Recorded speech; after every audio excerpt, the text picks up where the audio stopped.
Please welcome your next storyteller, Eric.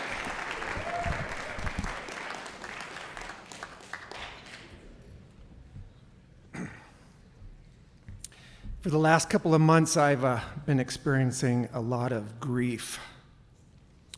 I'm pretty sure that La Victoria has changed the recipe for their salsa suprema.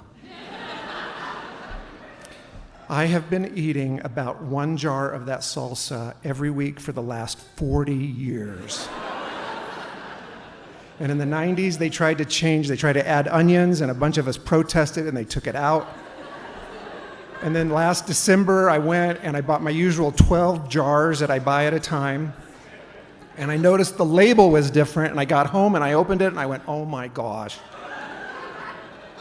So I wrote a letter or an email, and Nick assured me that there was no change in the recipe, and he sent me a bunch of coupons. So I waited until last Sunday, and I went and bought another 12 jars.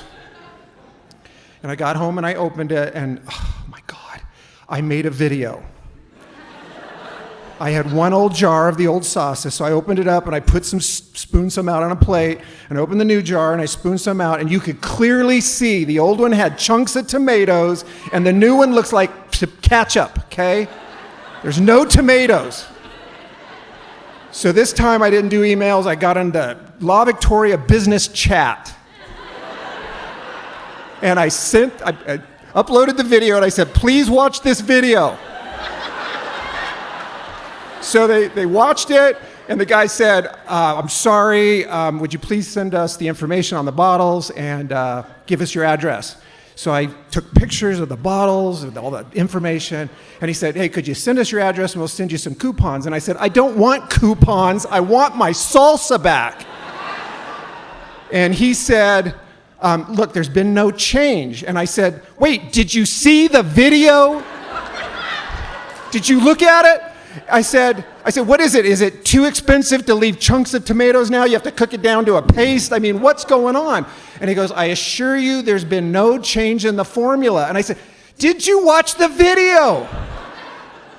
I said, are you gaslighting me?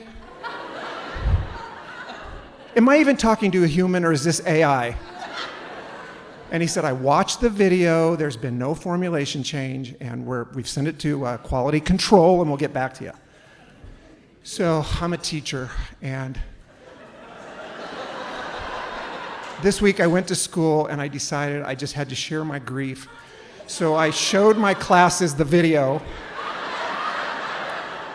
and the chat, and they were not responding at all like I expected. They were laughing and thought it was silly.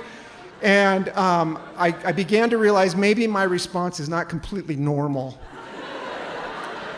So I thought, well, maybe my students don't really know me. So I said, you guys, I have a folder at home of letters I write to companies. And I said, would you like to hear a few more? They're like, of course, anything to get out of math. So I said, I was at a hockey game. I was eating peanut M&Ms. I got one with no peanut. I was very disappointed. And then I got a second one with no peanut in the same bag. And so I wrote a letter and I said, why don't you call it peanut M&Ms, some with peanuts and some without? And they wrote me a letter and they said, we try to ensure that each M&M has a peanut, but sometimes it's hard to make sure that happens. Have a bunch of coupons. So then I opened up a loaf of Oro wheat bread, and this chunk of cardboard fell out of the center. And it was like the corner of a box. So I could see this high school kid probably cutting this box to put in the ingredients, and the corner went in the dough, and he said, whatever. And it ended up in my loaf. So I put the bread back around it, and I dried it on the counter, and I mailed it to him, and I said, look what I found in my loaf of bread. And they sent me all these coupons.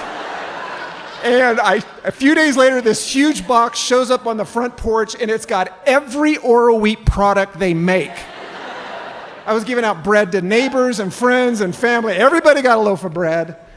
And then I was going to the bathroom. And I start pulling Scott tissue. And I get to this part of the roll, which is covered in some black chemical. And it looks horrible. It looks like acid has eaten through it.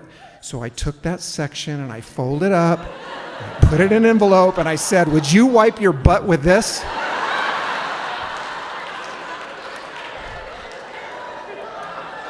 And they freaked out. They said, we're looking in, trying to figure out what this chemical is, but we're sorry, have a bunch of coupons. So I was eating a box of Cracker Jacks. And fortunately, I was pouring it into my hand a little at a time, and I look, and there is a candy-coated earwig. The whole thing, the pincers on all of it. All I had to do was tape it on the letter, and I said, look at the prize I found in my Cracker Jacks. So they sent me a bunch of coupons, and I looked at my class, and I said, you guys, you know what? How many bugs do you think we have eaten without knowing it? And then I said, if I sent this letter today, I'd probably get a letter saying, we're allowed to have 1% bugs, and you just happen to get that 1%. And I thought about it, and I realized maybe the universe is trying to send me a message that I am grieving about the wrong things. And it's time to start paying attention to things that really matter.